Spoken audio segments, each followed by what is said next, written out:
दोस्तों, आज की कहानी है अच्छे संस्कार। निर्मला नाम की एक बूढ़ी माँ अपनी 2 बेटे और 2 बहुओं के साथ बनारस के एक छोटे से शहर में रहती थी। निर्मला की दोनों बेटे प्रदीप और गोपाल दोनों एक कंपनी में काम करते थे। दोनों बेटे बहुत ही संस्कारी और मेहनती थे। 2 भाइयों में बहुत प्यार था। रोज सुबह सुबह दोनों भाई जब अपना काम पे निकल जाते थे तब घर में रहते थे 2 बहू और बूढ़ी माँ।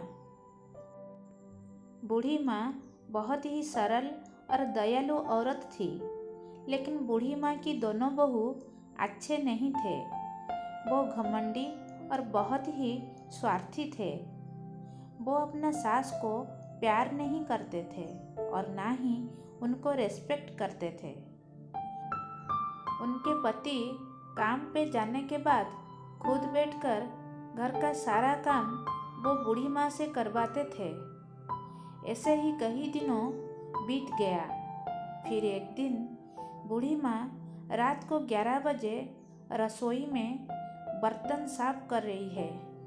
घर में 2 बहुएं हैं जो बर्तन की आवाज़ से परेशान होकर अपनी सास को दोष देते हुए अपने पतियों को वो कहती है, आपकी माँ को मना करो इतने रात को बर्तन धोने के लिए, हमारी नींद खराब होती है। साथ ही सुबह 4 बजे उठकर फिर खटर पटर शुरू कर देती है। सुबह 5 बजे पूजा आरती करके हमें सोने नहीं देती, ना ही रात को और ना ही सुबह। जाओ, सोच क्या रहे हो, जाकर अपने माँ को मना करो। ये बात सुनकर बड़ा बेटा खड़ा होता है और रसोई की तरफ जाता है। रास्ते में छोटे भाई के कमरे में से भी वही बात सुनाई पड़ती जो उसके कमरे हो रही थी। वो छोटे भाई के कमरे को खटखटा देता है। छोटा भाई बाहर आता है।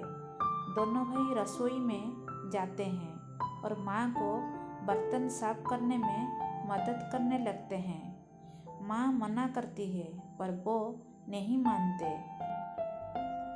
बर्तन साफ हो जाने के बाद दोनों भाई माँ को बड़े प्यार से उनके कमरे में ले जाते हैं और दोनों भाई माँ को बिस्तर पर बैठाकर कहते हैं, माँ सुबह जल्दी उठा देना, हमें भी पूजा करनी है। माँ बोली, ठीक है बच्चों। दोनों बेटे सुबह जल्दी उठने लगे। रात को 9:15 पर ही बर्तन मांजने लगे तो पत्नियाँ बोली, माताजी करती तो है, आप क्यों कर रही हो बर्तन साफ?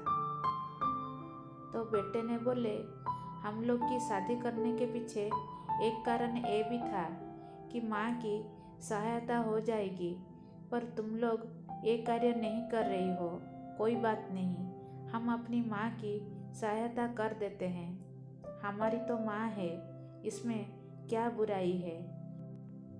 अगले 3 दिनों में घर में पूरा बदलाव आ गया।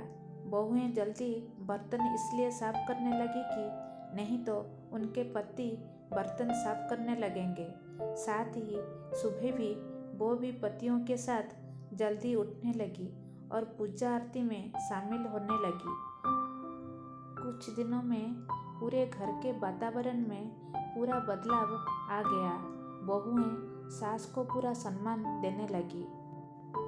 दोस्तों, माँ इस दुनिया में निस्वार्थ इंसान है जो बच्चों को दुनिया में आने से पहले ही प्यार करने लगती है। वो माँ का दर्जा कोई नहीं ले सकता। इसीलिए हर एक जीवन में माँ एक अनमोल इंसान के रूप में होती है, जिसके बारे में शब्दों में बयान नहीं किया जा सकता।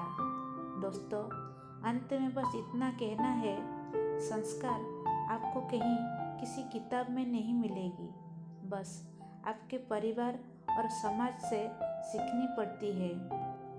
जिस प्रकार नीम के बिना इमारत टिक नहीं सकती, उसी प्रकार संस्कार जीवन की नींव है।